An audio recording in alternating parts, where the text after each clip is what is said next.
Chers élèves, bonjour. J'espère que vous allez bien. Voilà, je voulais faire une petite vidéo avec les moyens du bord pour vous aider à aborder ce nouveau chapitre sur la féodalité et l'affirmation de l'État entre le XIe et le XVe siècle. Alors, le XIe, le XVe siècle, en gros, on va de l'an 1000 à peu près à l'an 1400. Alors, pourquoi est-ce qu'on travaille sur ce thème en cinquième? Eh bien, c'est pour comprendre pourquoi notre pays est un État centralisé. Centralisé, ça veut dire que toutes les décisions importantes sont prises à Paris. Paris, c'est notre capitale. Mais justement, pourquoi est-ce que Paris est notre capitale? C'est ce qu'on va découvrir ensemble dans ce nouveau chapitre. Alors tout ça, ça vient en fait du premier roi capétien. On va d'abord découvrir comment les rois capétiens ont pris la place des rois carolingiens.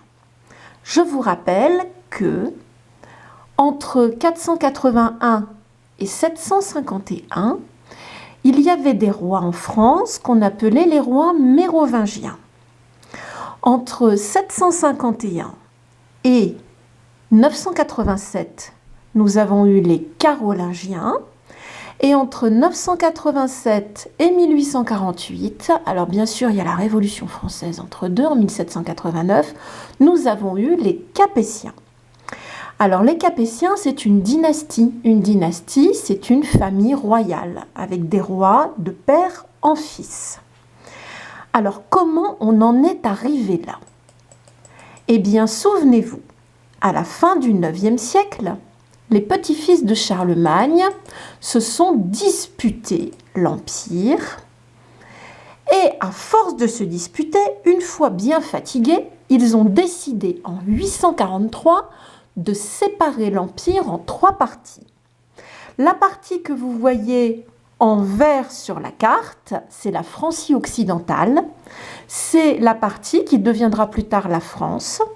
La partie que vous voyez au milieu, on l'a appelée Lotharingie, c'était le territoire de Lothaire. Et la partie que vous voyez ici à l'est, c'est la Francie orientale qui deviendra petit à petit l'Allemagne. Mais voilà, comme ils se sont beaucoup disputés, c'était le signal pour les Vikings et les Normands d'attaquer. Les Vikings et les Normands, ce sont des peuples qui viennent de Scandinavie, c'est-à-dire là tout au nord de l'Europe, qui ont traversé la mer du Nord et qui sont entrés dans notre territoire en passant par les fleuves, notamment en passant par la Seine. Ils ont commis beaucoup d'exactions, de pillages, et ils ont terrorisé toute la partie nord de la Francie occidentale pendant de nombreuses années. Alors, face à cette invasion, les rois carolingiens ont été incapables de faire face. Chacun se débrouille comme il peut face aux envahisseurs. Du coup, les plus riches comtes et les plus puissants vont s'entourer de chevaliers et parvenir à repousser les Vikings et les Normands. Alors mettez-vous à leur place, vous avez des moyens, vous avez des chevaliers sous votre contrôle et vous avez défendu un territoire. Eh bien ce territoire, vous êtes bien tenté de le prendre pour vous. C'est justement ce qui va se passer. On va avoir en France, en l'an 1000, tout plein de comtés et de duchés différents. On a le comté de Flandre, on a le duché de Bourgogne, le duché de Normandie, le comté de Bretagne, le duché d'Aquitaine, le duché de Gascogne, le comté de Toulouse. Et à l'intérieur de chacun vont se développer ce que nous connaissons bien, c'est-à-dire les seigneuries. Alors à cette époque-là, les Carolingiens sont complètement écrasés. Plus personne ne veut d'eux. Alors les comtes et les ducs vont se mettre d'accord pour élire un nouveau roi. Ils vont choisir le duc Hugues Capet. Alors pourquoi il choisit Hugues Capet? Eh bien justement parce qu'il a un tout petit territoire que j'ai entouré ici sur la carte. Ce territoire apparaît en bleu. Regardez bien votre légende. Voilà, on regarde toujours bien sa légende ici. Donc, pourquoi ils ont choisi Hugues Capet? Eh bien, justement parce qu'il a un petit territoire. Donc, ils se disent, bah, comme ça, on n'a rien à craindre de lui, il sera le roi, mais finalement, chacun fera ce qu'il veut sur son territoire. Mais attention, Hugues Capet ne l'entend pas de cette oreille.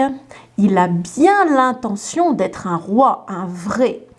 Et ces terres qui sont peut-être peu étendues sont en même temps des terres très riches, où on peut plus facilement cultiver et on a de bonnes récoltes. Ça va permettre à Hugues Capet de s'enrichir, de s'entourer de chevaliers et peu à peu d'étendre son pouvoir.